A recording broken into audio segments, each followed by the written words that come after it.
Voici 3 choses que tu dois intégrer pour sortir de la souffrance. Je sais que tu aimes bien scroller et que tu as envie de passer à autre chose, mais prends le temps de m'écouter jusqu'à la fin de la vidéo.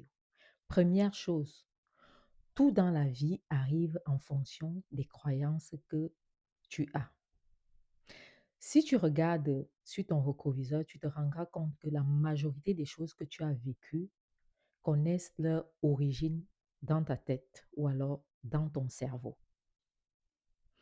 Avant de se matérialiser dans la vraie vie, elles naissent d'abord dans ton cerveau. Alors, fais gaffe à ce que tu conçois dans ton cerveau, parce que quand ça va arriver dans la vraie vie, ça peut être dangereux pour toi.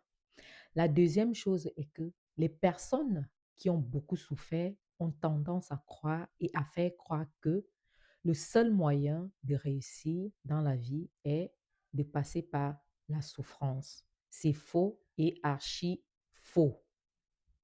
Si tu le croyais jusqu'ici, sors cette croyance-là de ta tête. La troisième et dernière chose que tu dois retenir, c'est que peu importe ce que tu traverseras comme souffrance, cela ne garantit pas ta réussite. Il y a des personnes qui sont nées dans la souffrance. Elles ont vécu dedans et elles sont mortes dans la souffrance. C'est pas parce que tu as souffert qu'à un moment donné, tu vas réussir. Cela ne veut pas dire, en l'occurrence, que tu dois arrêter de travailler, tu dois arrêter de te chercher, tu dois fournir des efforts au quotidien. Non. Mais tu peux le faire tout en évitant de trop souffrir, en évitant d'encaisser et de te faire des cicatrices parfois inoubliables.